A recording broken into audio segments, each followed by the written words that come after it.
Hello, my dear friends. You wake before the sun, not to an alarm, not to the gentle nudge of a loved one, but to the cold certainty that today might be your last. The tatami mat beneath you is thin, offering little comfort against the wooden floor. Your breath fogs in the darkness of the room. Winter has wrapped itself around the castle like a silent siege. You rise without hesitation. For hesitation is a luxury you surrendered long ago. Your body aches from yesterday's training. Your muscles protest as you push yourself upright. But pain is an old companion now. You have learned to greet it like a friend who keeps you honest. The room is bare. A low wooden chest holds your belongings. A scroll hangs on the wall, bearing calligraphy your father once brushed with his own hand. It speaks of duty. It speaks of death. It speaks of the fleeting nature of cherry blossoms. You do not read it anymore. You have memorized every stroke. The words live inside your bones now. You reach for your kimono, the fabric rough against your fingertips. It carries the faint scent of incense from last night's meditation. You dress in silence, each movement deliberate, each fold precise. There is ritual in everything you do. Even the simple act of clothing yourself is a form of discipline. Outside, you hear the first stirrings of the household. Servants shuffle through corridors, their footsteps soft and hurried. Somewhere, a rooster announces the coming dawn. But you are already ahead of the sun. You have always been ahead of the sun. Your swords rest in the corner of the room. The katana and the wakizashi. The long blade and the short. Together, they are called daisho. Together, they define who you are. You approach them with reverence. Your hands tremble slightly as you lift the katana from its stand. Not from fear, from respect. This blade has tasted blood. This blade has ended lives.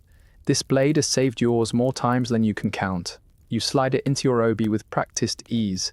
The weight settles against your hip like it belongs there. Because it does. It has always belonged there. The wakizashi follows, tucked securely beside its longer companion. You are complete now. You are armed. You are armed. You are ready. But ready for what? That question haunts every samurai who has ever walked these islands.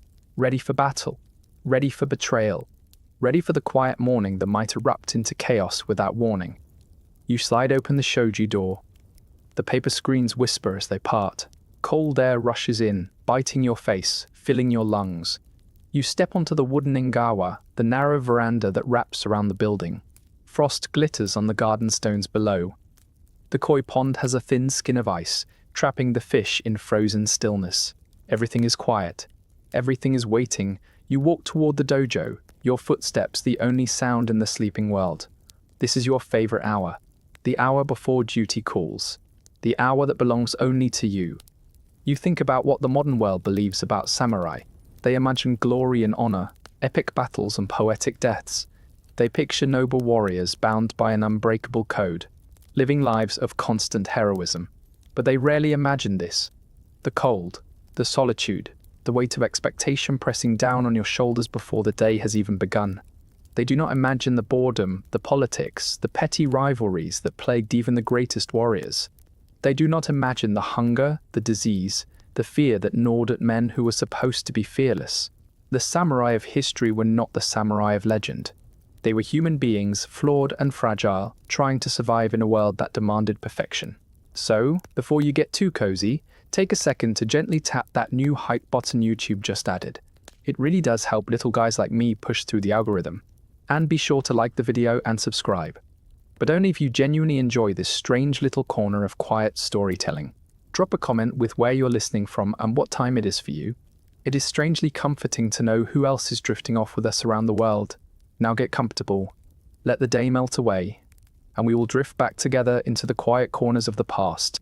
The dojo door creaks as you push it open. Inside, the air is thick with the smell of sweat and wood polish. Wooden training swords hang on racks along the walls. Practice dummies stand in silent rows, their straw bodies bearing the scars of countless strikes. You are the first to arrive, as always. You bow to the empty room. You bow to the spirits of the masters who trained here before you. You bow to the ancestors whose blood runs through your veins. Then you begin. Your movements start slowly. You draw your katana in one fluid motion, the blade singing as it clears the scabbard.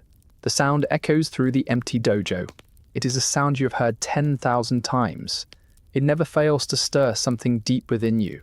You hold the blade before you, examining its edge in the dim light. Perfect.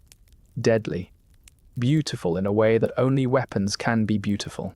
You begin your kata, the formal exercises that have been passed down through generations.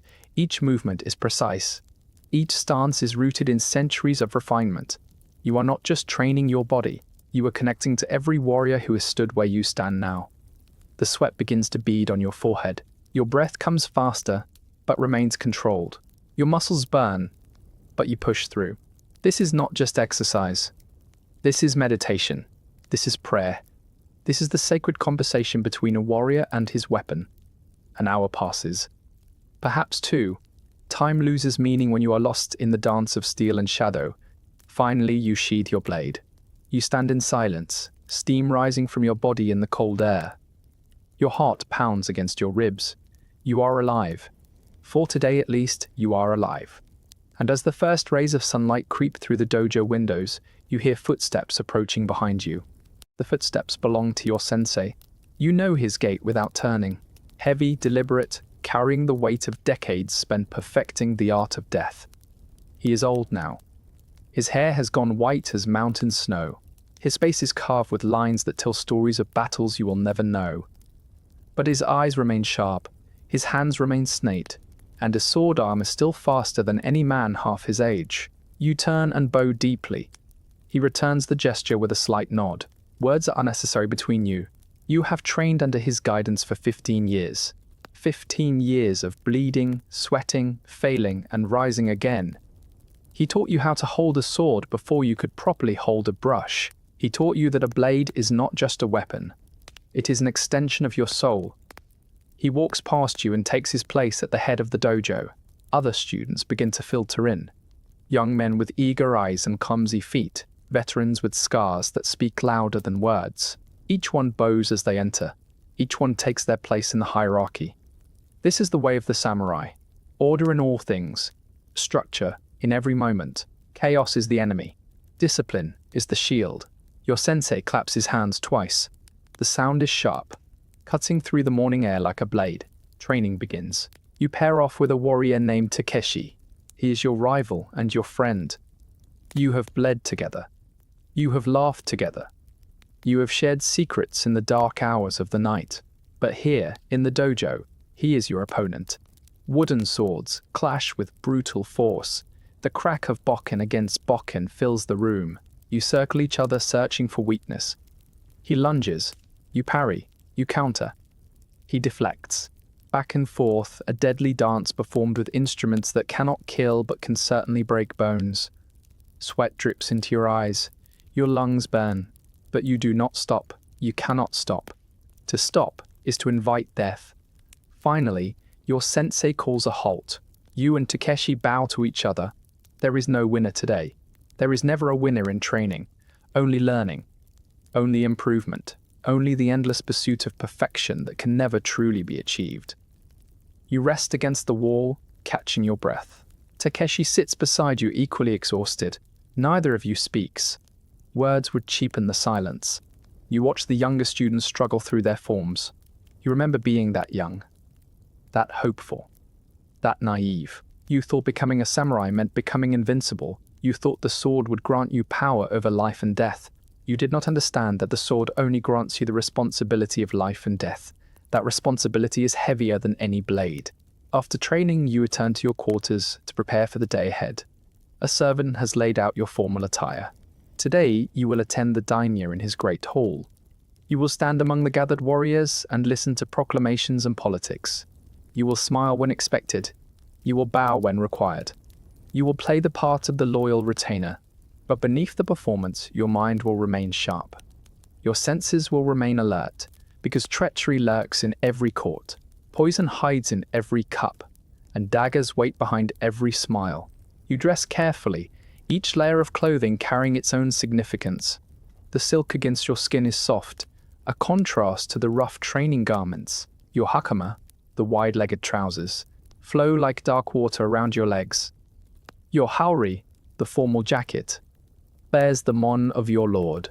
The family crest marks you as his property, his servant, his weapon to be wielded at will. You check your swords one final time. The katana gleams in the morning light. The wakizashi waits patiently beside it. You are ready to face the day. You are ready to face whatever politics and schemes await. But as you step out of your quarters, a messenger rushes toward you. His face is pale. His breathing is ragged. He has run from somewhere far. He falls to his knees before you, gasping for air. News has arrived. The neighboring province has mobilized its army. War is coming. War is already here. The messenger delivers his report in broken sentences. Raids on the border villages. Peasants slaughtered. Rice stores burned.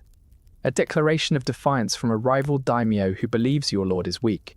Your blood runs cold, then hot. Your hand instinctively moves toward your katana, but you control the impulse. A samurai does not act on impulse.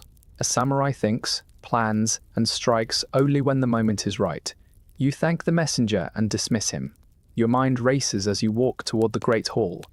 The politics of the court will wait. Today's proclamations suddenly seem trivial, because today everything has changed. You enter the great hall to find it already buzzing with tension. Other samurai cluster in small groups, whispering furiously. Everyone has heard the news. Everyone is weighing their options. Some look eager for battle. Their eyes shine with the promise of glory. Others look worried. They have families. They have lands. They have something to lose. You take your place among them and wait for your lord to appear. The shoji screens at the far end of the hall slide open. Silence falls like a heavy curtain. Your daimyo enters. He is a mountain of a man. Broad shoulders carry the weight of his position. His face betrays nothing. Not fear, not anger, not uncertainty. He has ruled this domain for 20 years. He has survived rebellions and famines and the endless scheming of enemies, both foreign and domestic. Whatever comes next, he will face it as he has faced everything before, with cold determination and absolute authority. He takes his seat on the raised platform. His advisors arrange themselves around him, and then he speaks. His voice is calm, measured, almost gentle, but every word carries the force of command. He announces what everyone already knows. War has been declared. The enemy has drawn first blood. And now it falls to you and your brothers in arms to answer that insult. The hall erupts in voices. Questions, kensferns, declarations of loyalty. But through it all, you remain silent. Your eyes fixed on your lord, waiting for the order that you know will come. And when it does, you will obey without question, because that is what it means to be samurai. The Council of War begins immediately after the announcement. You are not invited. Your rank does not permit you a seat among the generals and advisors, but you listen from your position in the hall. You absorb every word that filters through the screens. Maps are spread across low tables. Fingers trace routes and positions. Arguments flare about supply lines and defensive positions. One advisor urges caution. He speaks of waiting for the enemy to overextend. Another demands immediate action. He calls for a strike that will crush the rebellion before it can gather strength. Your daimyo listens to them all. He interrupts no one. He shows no favoritism.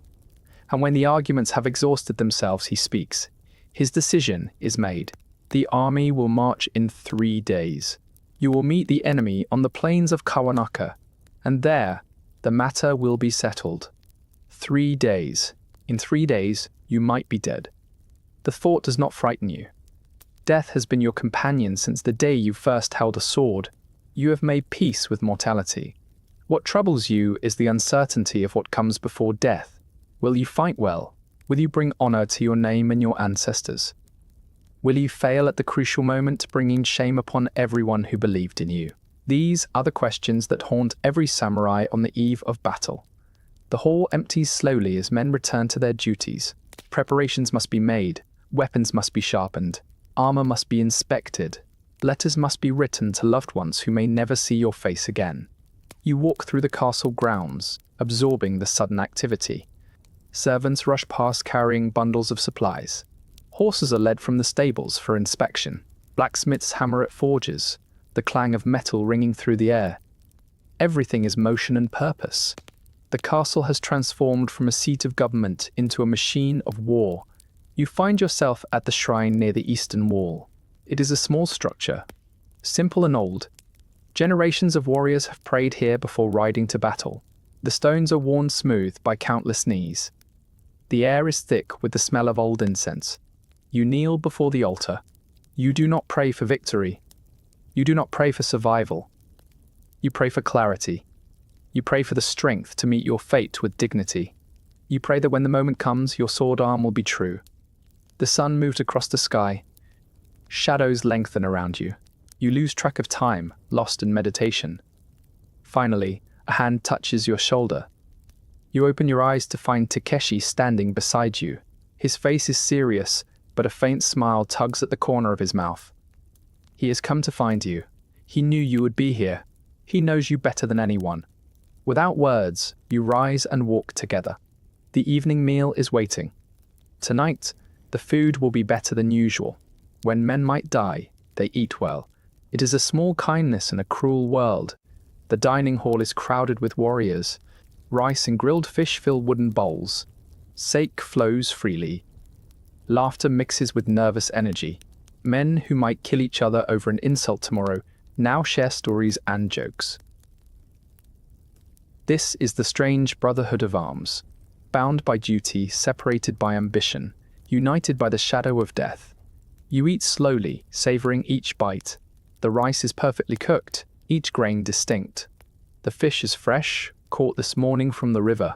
You close your eyes and let the flavors fill your senses. This might be your last meal in this castle. This might be your last meal anywhere. You want to remember it.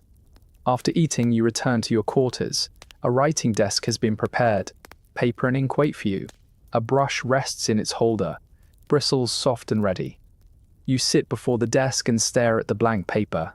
What do you write to someone you might never see again? Your mother lives in a village 3 days' ride from here. She is old now, her hair grey, her hands worn from years of work.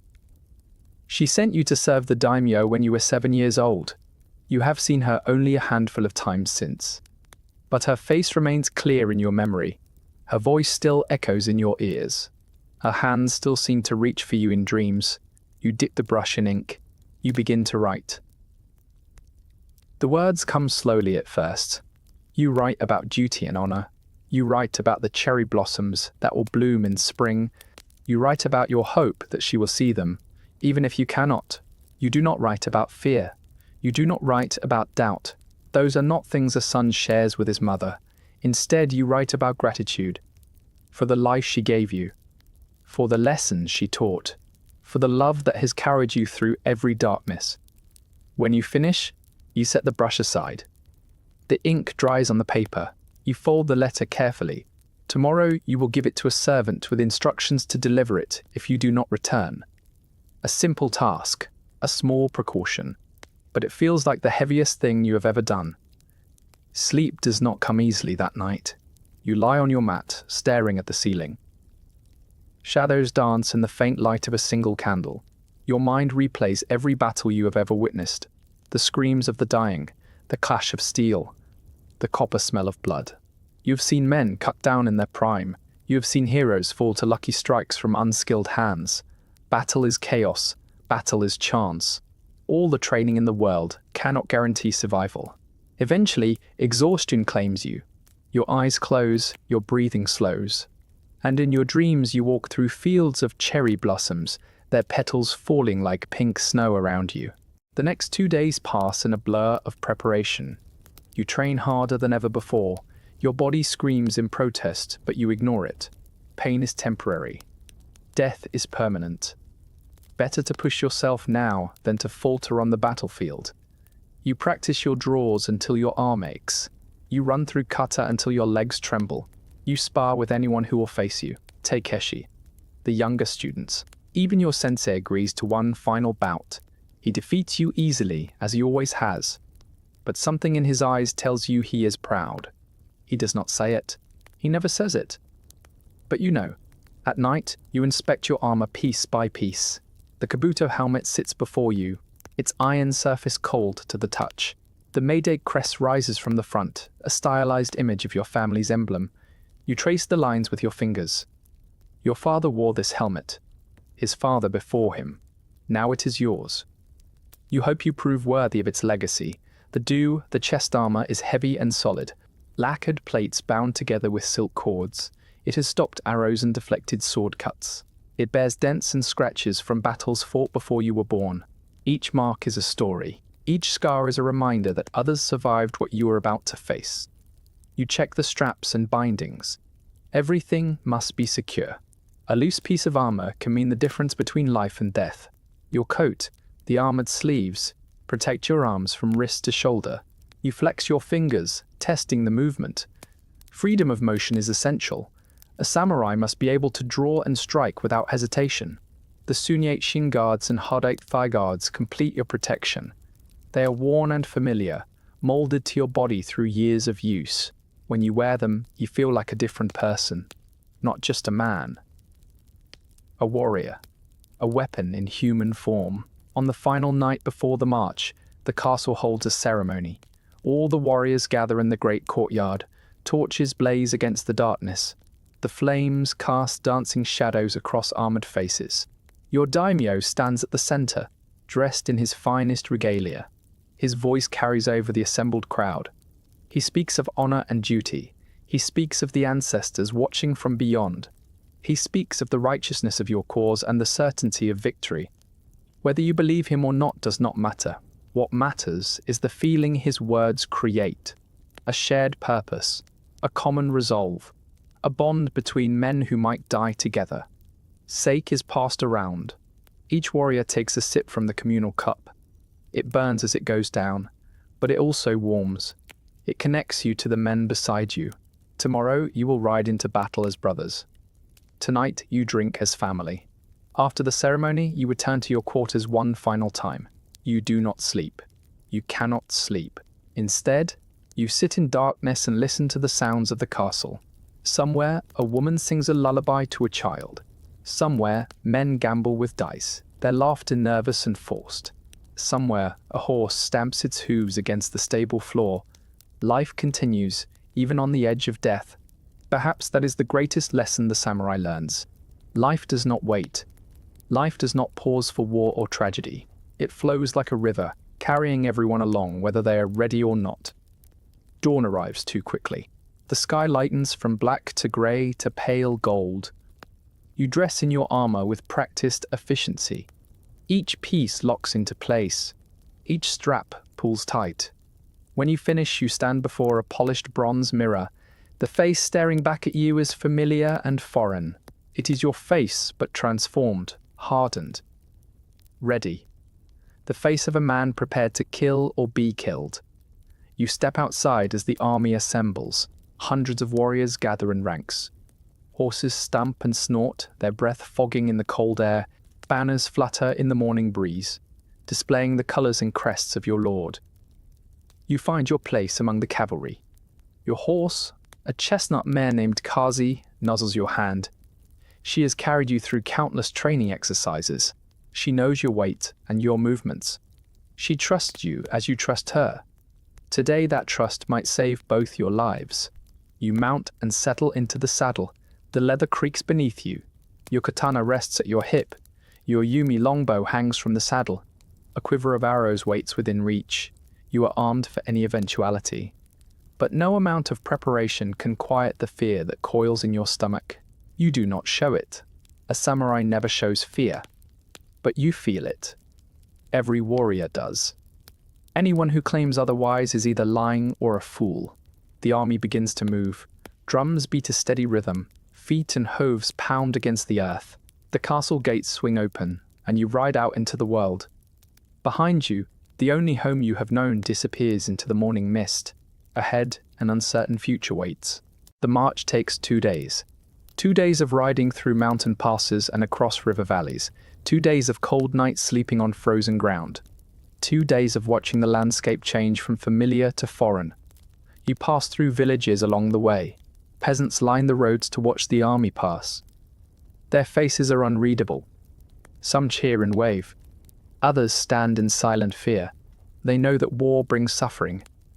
Not just to soldiers, to everyone. Crops will be trampled. Homes will burn. Homes will be torn apart. This is the price of conflict, A price paid mostly by those who have no say in its declaration. You try not to think about it. Sympathy is a luxury you cannot afford. Your duty is to your lord. Your purpose is to fight. Everything else must wait. On the second evening, the army makes camp at the edge of a vast plain. This is Kawanaka. This is where the battle will be fought. Scouts report that the enemy has arrived. Their camp lies 2 miles distant. Tomorrow, the two armies will meet. Tomorrow, the killing will begin. You sit by a small fire, warming your hands. Takeshi sits beside you, equally silent. There is nothing to say that has not already been said. Words cannot prepare you for what comes next. Only experience can do that. And by the time you have enough experience, you might already be dead. You eat a simple meal of rice and pickled vegetables. Your stomach resists the food, but you force yourself to swallow. A hungry warrior is a weak warrior. You will need every ounce of strength tomorrow. After eating, you walk to the edge of the camp. The plain stretches before you, silver under the moonlight. Somewhere out there, the enemy sleeps. Or perhaps they do not sleep. Perhaps they are as restless as you. Perhaps they are staring at the same moon, wondering if they will live to see another night.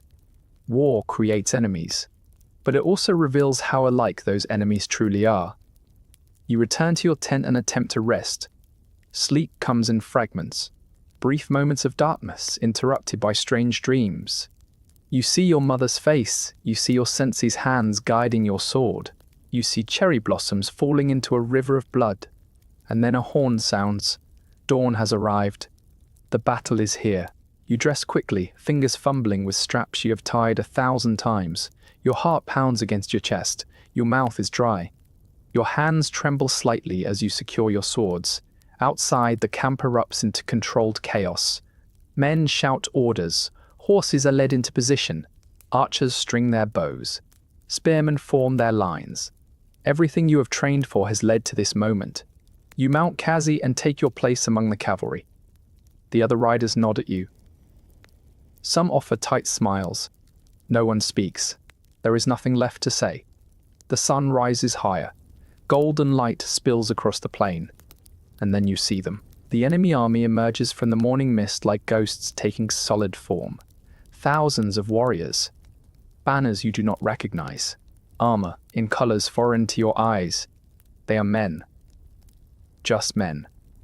But in this moment they are something more. They are the obstacle between you and survival. They are the test you must pass. They are the enemy. Your daimyo rides to the front of the lines. His armor gleams. His voice carries across the field. He speaks of glory and honor and the protection of your homeland. He speaks of ancestors watching from the heavens. He speaks of the reward that awaits the faithful in the next life. And then he draws his sword. The blade catches the sunlight, flashing like a signal fire. A roar rises from the army. Thousands of voices joining in a single cry. The sound shakes the earth beneath you. The sound fills your chest and drowns out your fear. And then the order comes. Charge. Kaze leaps forward beneath you. The world becomes a blur of motion and sound. Hooves thunder against the earth. Wind rushes past your face. Your armor rattles with every stride. You draw your katana. The blade sings as it clears the scabbard. It feels lighter than it did in training. It feels like an extension of your arm, of your will, of your very soul. The distance between the armies shrinks rapidly. You can see the faces of the enemy now. Young faces, old faces, frightened faces trying to look brave. They are men, just men. But you cannot think of them that way. Not now, not if you want to survive. The two forces collide with a sound like the world breaking. Metal crashes against metal. Horses scream. Men scream louder. Blood sprays through the air, catching the sunlight like crimson rain. You swing your katana at the first enemy who comes within reach. The blade bites into his shoulder. He falls from his horse, disappearing beneath the churning mass of bodies. You do not have time to watch him fall. Another enemy takes his place. You parry his strike. You counter with a thrust to his throat. He gurgles and slumps forward. You push him aside and keep moving. The battle has no shape, no front or rear, only chaos. You fight without thought. Your body moves on instinct. Years of training take control. Your mind retreats to a quiet place, watching from a distance as your arms swing and your blade cuts. Time stretches and compresses. Seconds feel like hours. Hours feel like heartbeats. You lose count of how many enemies you face. You lose count of how many fall to your sword. Blood coats your armor. Some of it is yours. A cut on your arm bleeds freely, but you feel no pain. Adrenaline has made you numb.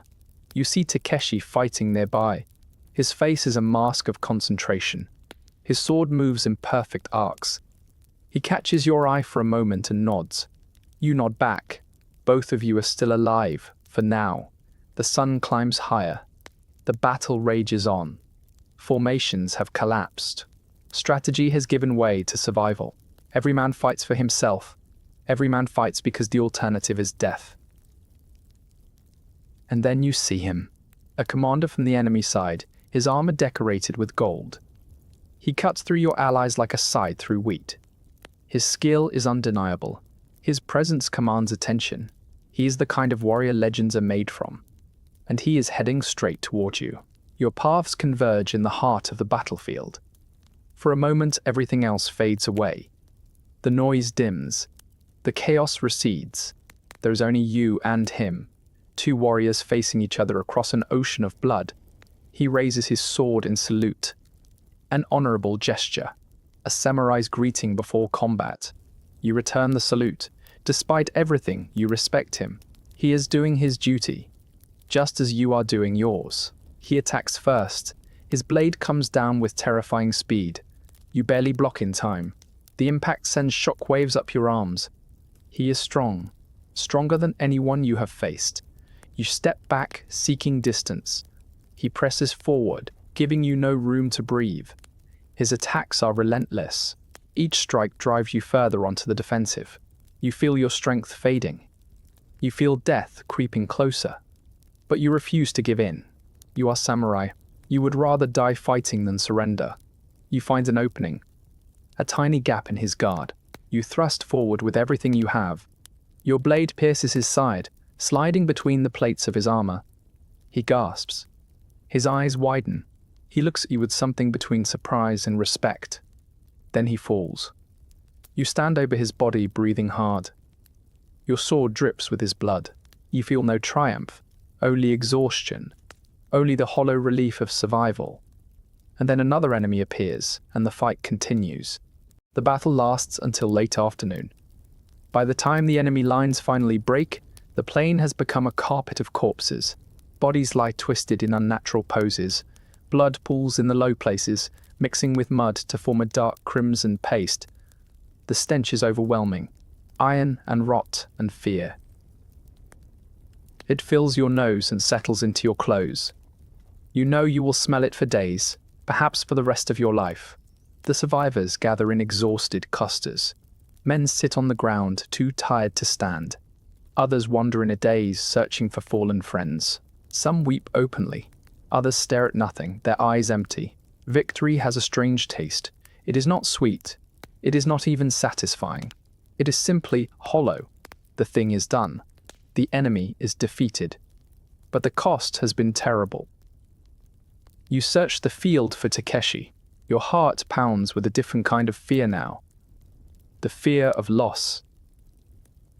The fear of finding a friend among the dead. You call his name. Your voice is hoarse from shouting and screaming during the battle. No answer comes. You push past other survivors, stepping over bodies. Some faces you recognize. Men you trained with. Men you shared meals with. Men who laughed at your jokes just days ago. Now they lie still. Their eyes stare at the sky, seeing nothing. Finally, you find him. Takeshi sits against a broken spear shaft, clutching his side. Blood seeps between his fingers. But he is alive. He looks up as you approach. A weak smile crosses his face. "I thought you were dead," he says. "I thought the same about you," you reply. You kneel beside him and examine his wound. It is deep, but not fatal. If the healers work quickly, he will survive. You help him to his feet, supporting his weight against your shoulder. Together, you limp back toward the camp. The march is slow and painful. Every step sends jolts of agony through your own wounds. But you keep moving. You refuse to let either of you fall. The camp has transformed into a field hospital. Healers rush between the wounded, doing what they can with limited supplies. Screams of pain fill the air. Men beg for water. Men beg for death. You deliver Takeshi to a healer and watch as they begin their work. He grits his teeth against the pain. He does not cry out. A samurai does not cry out.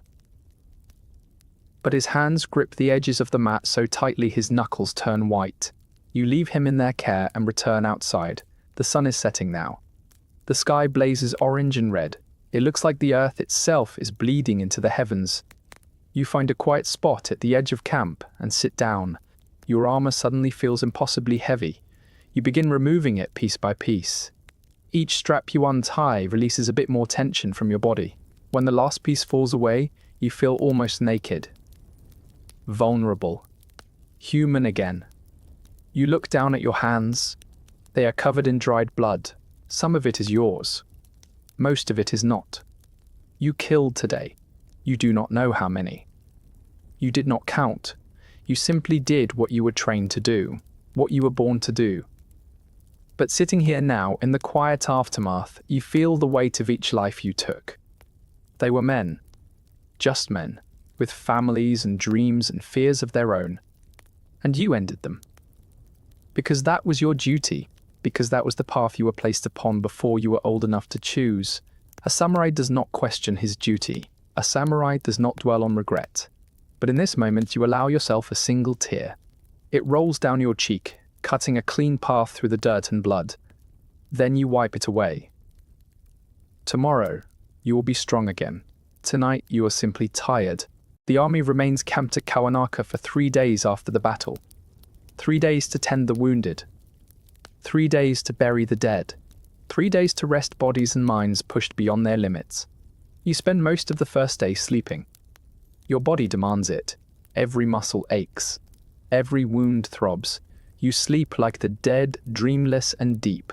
When you finally wake, the sun is already setting again. You have lost an entire day to exhaustion. You rise slowly, testing your limbs. Everything works, though nothing feels right. You will carry the echoes of this battle in your bones for weeks.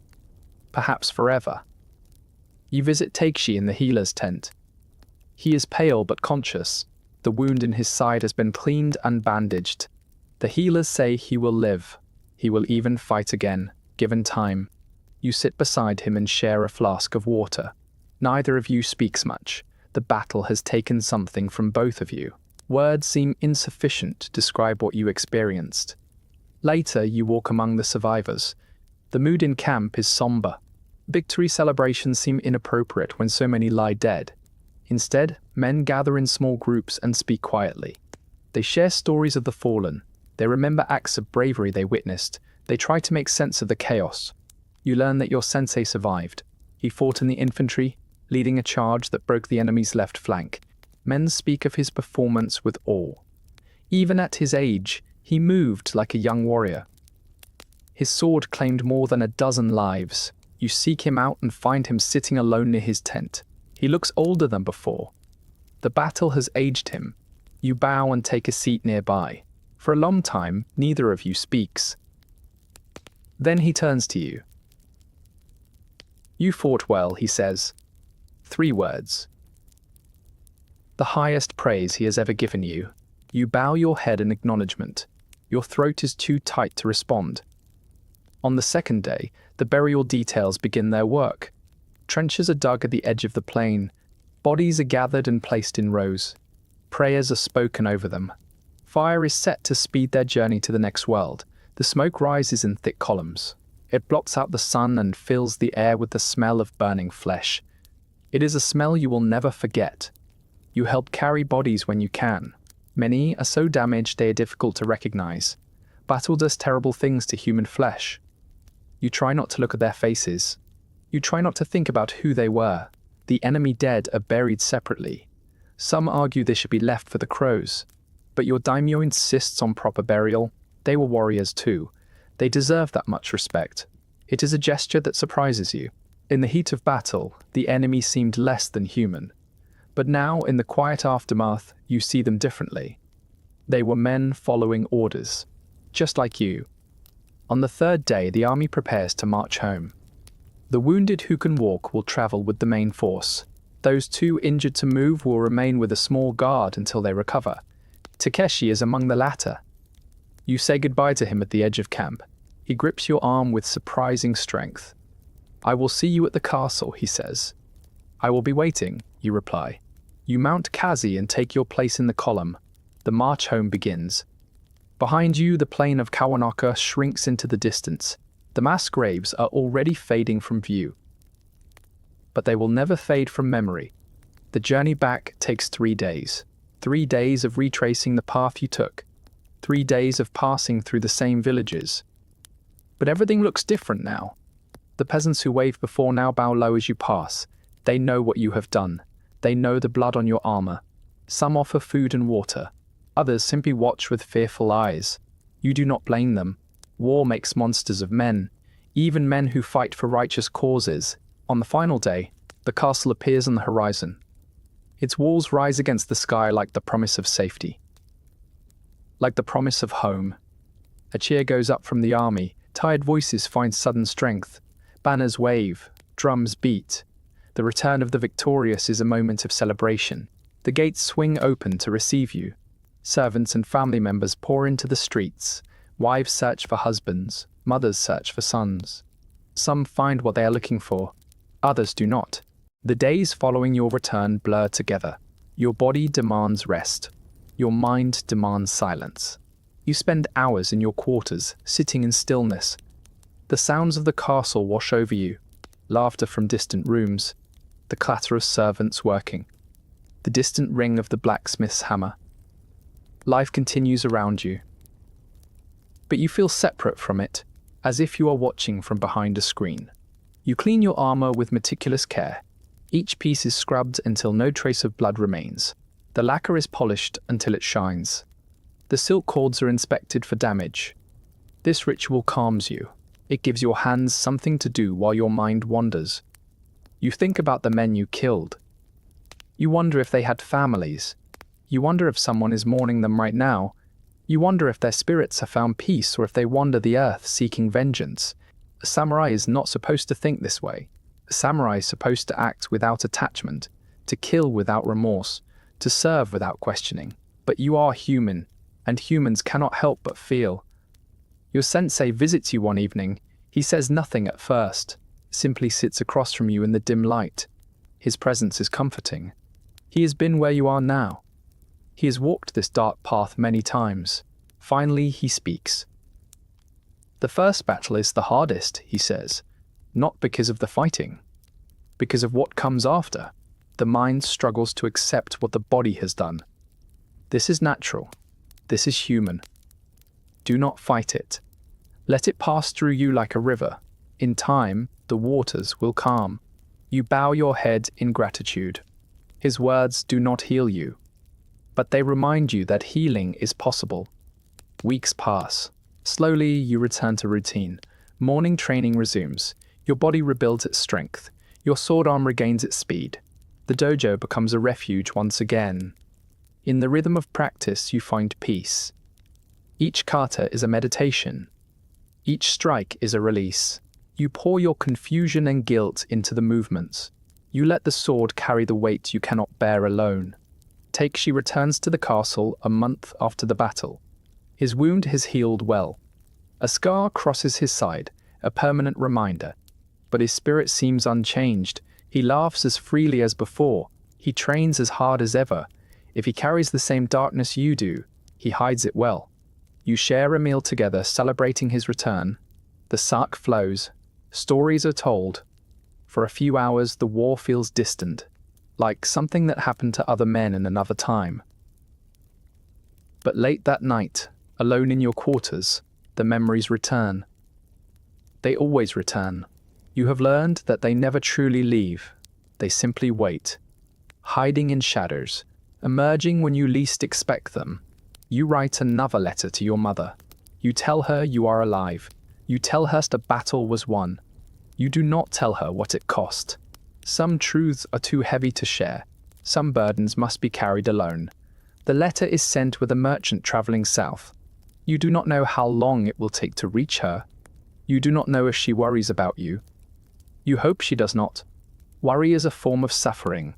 You would spare her that if you could. Spring arrives. The cherry blossoms begin to bloom.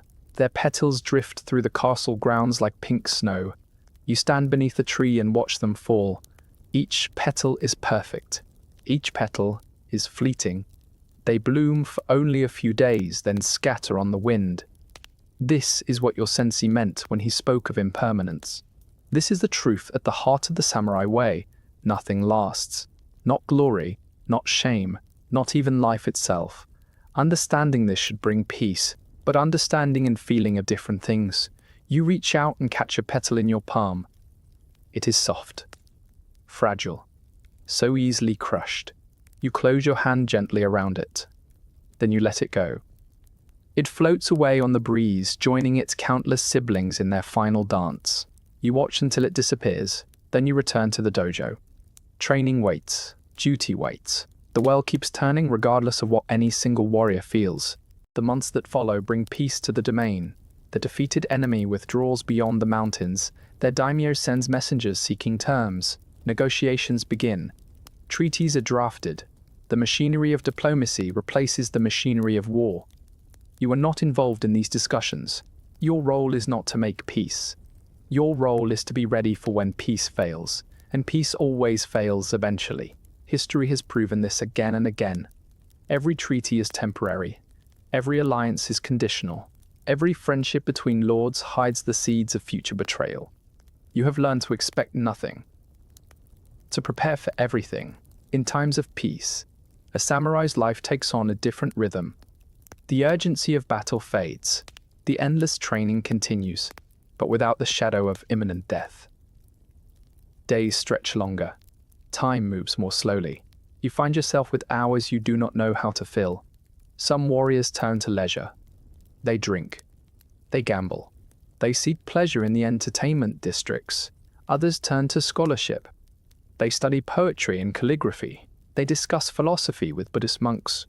They seek meaning in art and contemplation. You find yourself drawn to the latter. The violence of battle has left you hungry for beauty, for creation instead of destruction, for life instead of death. You begin studying the tea ceremony. It seems a strange pursuit for a warrior.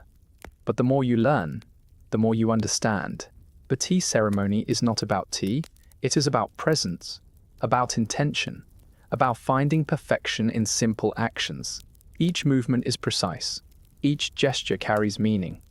The way you fold the cloth, the way you lift the bowl, the way you pour the water. Nothing is accidental. Nothing is wasted. It reminds you of sword work. The same focus, the same discipline, the same pursuit of mastery through endless repetition. Your teacher is an old woman named Yuki. She has served tea for 50 years. Her hands are wrinkled but steady.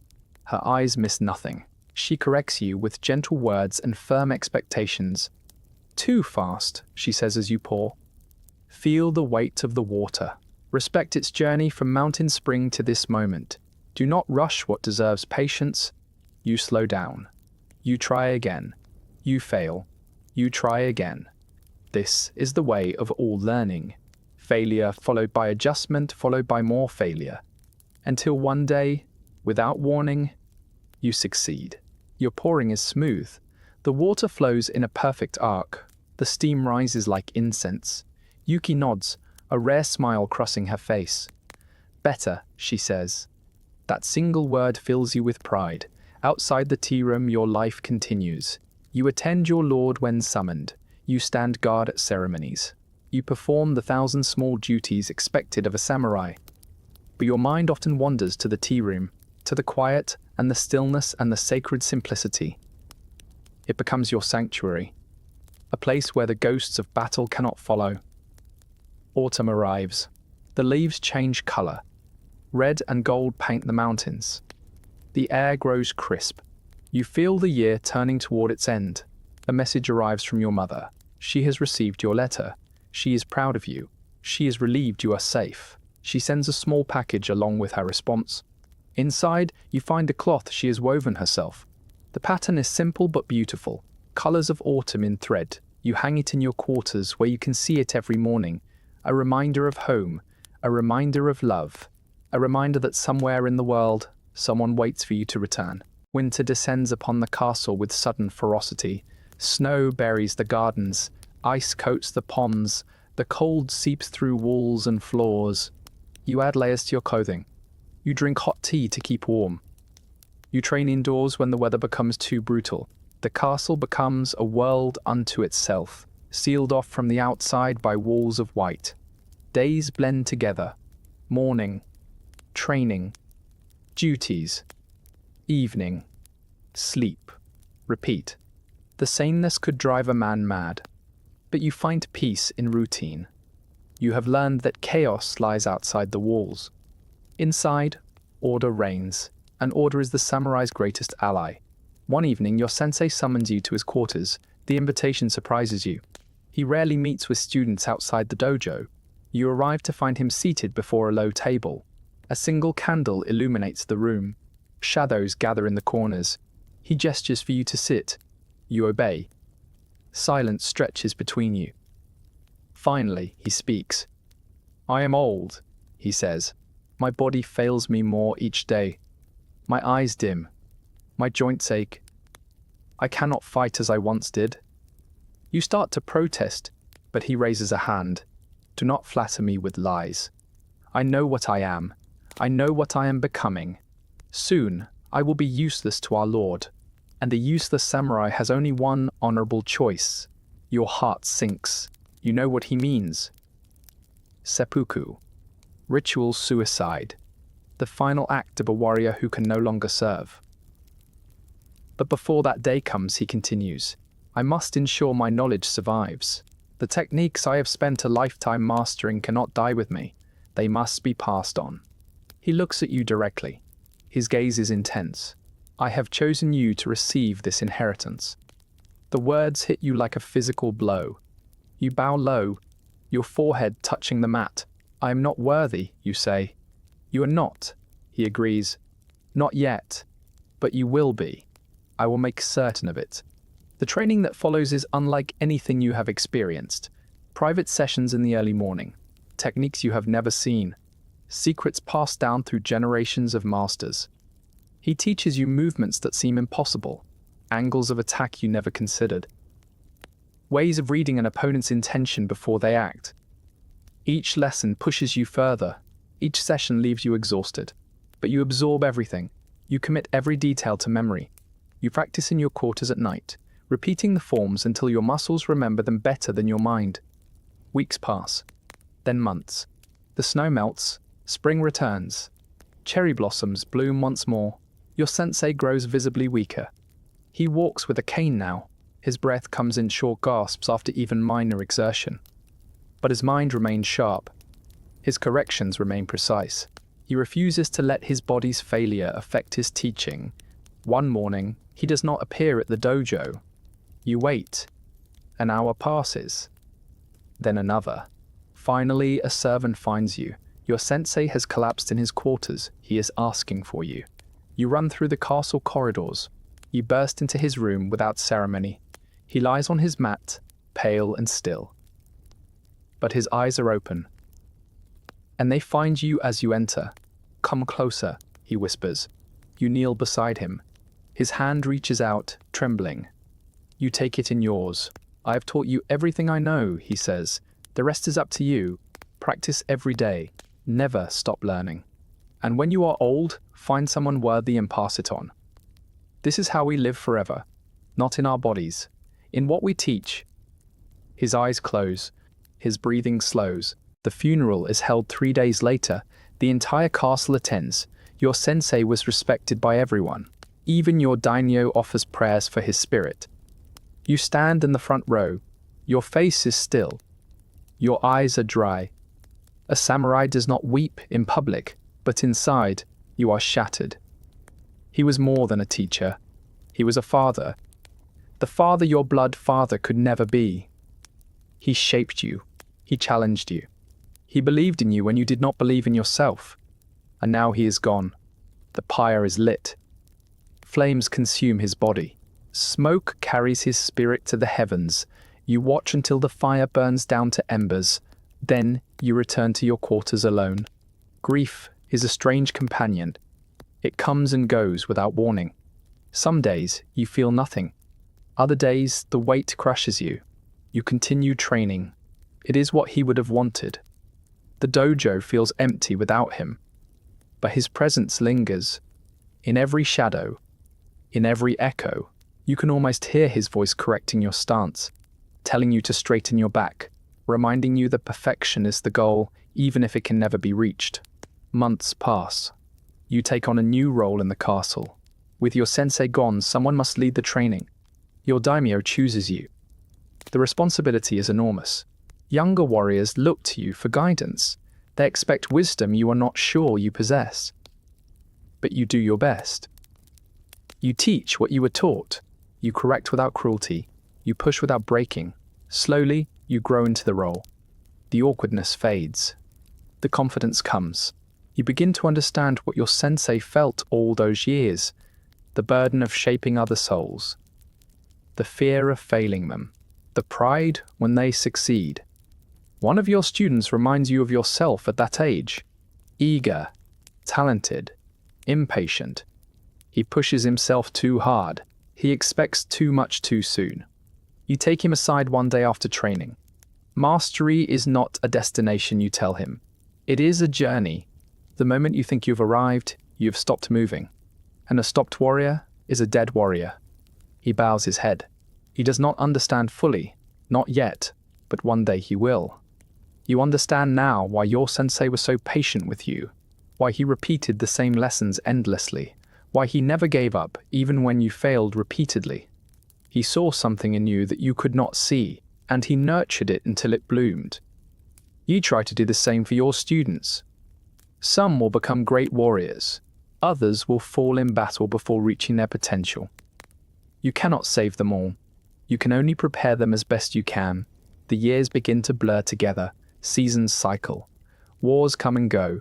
You fight in 3 more major battles. Each one leaves scars on your body, on your mind. But you survive. You always survive. You always survive. It begins to feel like a curse. Friends fall beside you. Students you trained die on foreign fields. But you remain, growing older, growing slower, growing tired. Your hair shows the first hints of grey. Your joints ache in the cold. You understand now why your sensei walks the way he did. The body is temporary. It serves faithfully until it cannot.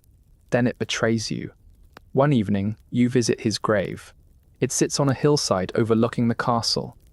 Cherry blossoms shade the stone marker. You kneel and offer incense. I hope I have made you proud, you say. The wind dances with rustling leaves. It sounds almost like approval. Time continues its relentless march. Your daimyo grows old. His son takes increasing control of domain affairs. The young lord is ambitious. He speaks of expansion, of glory, of building an empire that will last 1,000 years. You have seen young lords before. Their fires burn hot but quickly. Reality has a way of tempering ambition. Still, you serve him as you served his father. Loyalty does not transfer. It must be earned.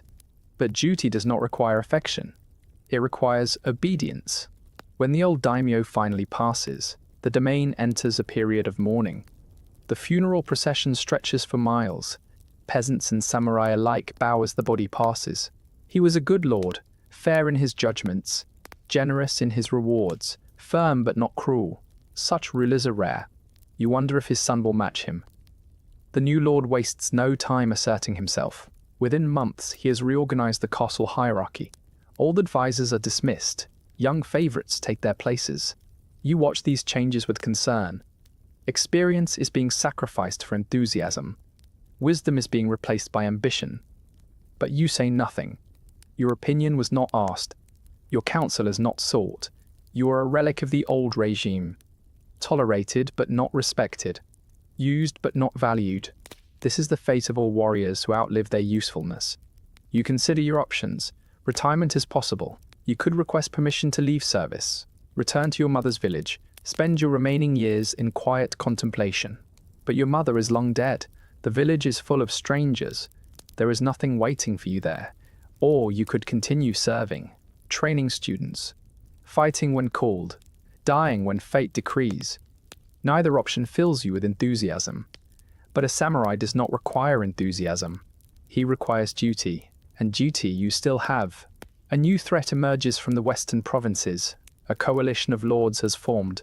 They resent the expanding power of your domain. War drums beat once more. The young lord is eager for battle.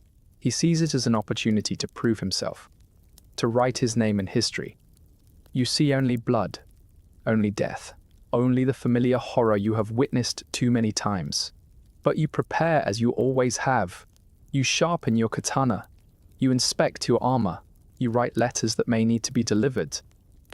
And you wonder if this will finally be your last campaign. Part of you hopes it will be. The weariness has settled deep in your bones. Fighting no longer excites you. It no longer even frightens you. It simply is. A task to be performed. A duty to be fulfilled. Nothing more. The army marches west. 20,000 strong. The young lord rides at the front, his banner flying proud. He waves to his troops. He shouts encouragement. He plays the part of the heroic leader. You ride in the rear with the veterans, men your age or older, men who have seen what war truly is. None of you speak. There is nothing to say. You simply ride toward the next battle, the next killing, the next test of survival. The campaign lasts 2 years. 2 years of marching and fighting and bleeding. 2 years of sieges and raids and desperate battles. 2 years of watching young men die. The Western coalition proves more resilient than expected. They fight with the desperation of the cornered. Every victory costs dearly. Every advance is paid for in blood.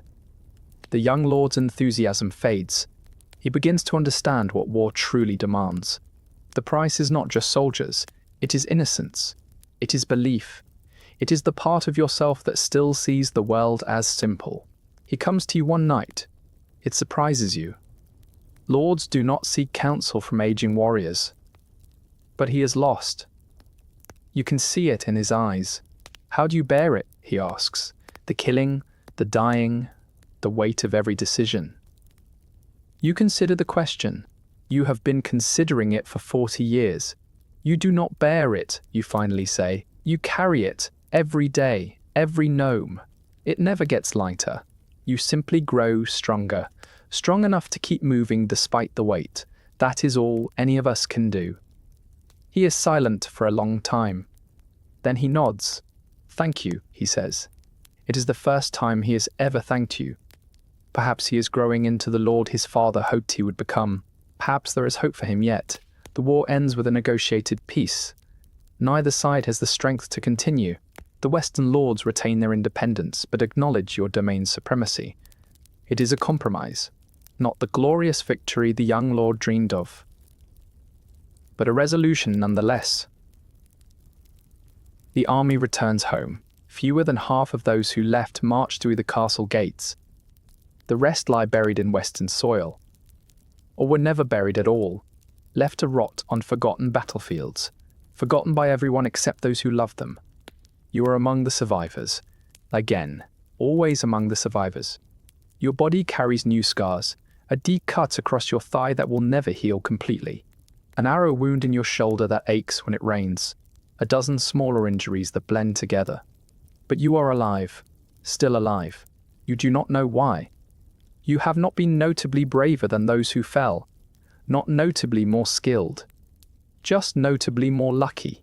And luck is a strange master. It gives without reason, it takes without warning. You return to your quarters. They feel smaller than before. The walls closer, the air thicker. You sit in darkness and listen to the silence. For the first time in years, you weep. Not for yourself, for everyone. For all the lives lost. For all the futures ended. For the endless cycle of war and death that consumes generation after generation. You weep until you have nothing left. Then you sleep. And in the morning, you rise. You train. You teach. you serve. Because that is what samurai do. The years that follow are quiet. The domain prospers under the young lord's rule. He has learned from the war. He has learned from the war. He no longer seeks glory. He seeks stability, peace, the contentment of subjects who do not starve. You watch him grow into wisdom and feel a strange satisfaction. Perhaps your words that night made a difference.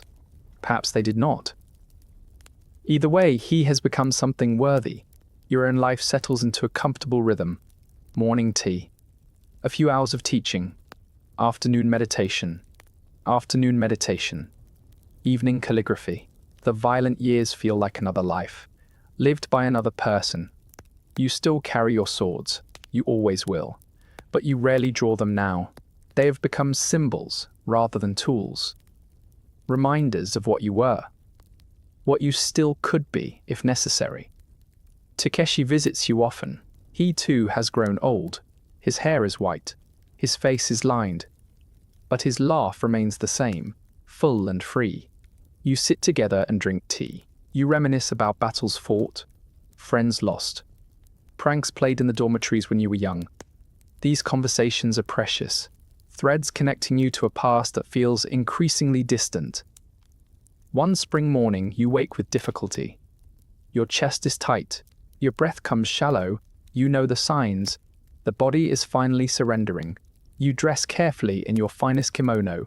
You arrange your swords before you. You sit in the formal Caesar position. A servant finds you hours later. Still sitting, still composed, eyes closed, face peaceful. The way a samurai should meet death. Not screaming on a battlefield, not fading in sickness, but with dignity, with acceptance, with the quiet grace that marks a life well lived. Your funeral is modest but attended by many. Students you trained, warriors you fought beside. The Lord himself stands among the mourners. They speak of your bravery, your skill, your honor. But none of them truly knew you. None of them knew the fears you carried, the doubts that haunted your nights, the guilt that never fully faded. They knew the samurai. They did not know the man inside. Perhaps that is how it should be. The role and the person are not meant to merge completely. The role serves the world. The person serves himself. Both are necessary. Both have their place. Your ashes are placed in a small urn. It rests beside your sensei's grave. Cherry blossoms shade both markers now. Their petals fall equally on master and student, together in death as you were in life. Seasons pass. The urn weathers. The marker fades. Eventually, no one alive remembers your face. Your name appears in histories but carries no living memory. This too is the way of things. Every samurai is forgotten eventually. Every hero becomes a footnote. Every legend becomes a story told to children who half believe it. But the teachings remain. The techniques you learned and passed on continue. Students teach students across generations. The chain stretches forward into futures you will never see. In this way, you achieve immortality, not as a name, but as an aim. A whisper in the movements of warriors centuries hence. They will never know you, but they will carry you inside them. And that perhaps is all any of us can hope for. The cherry blossoms fall, the seasons turn, and somewhere, in a distant dojo, a young warrior learns the first lesson of the sword.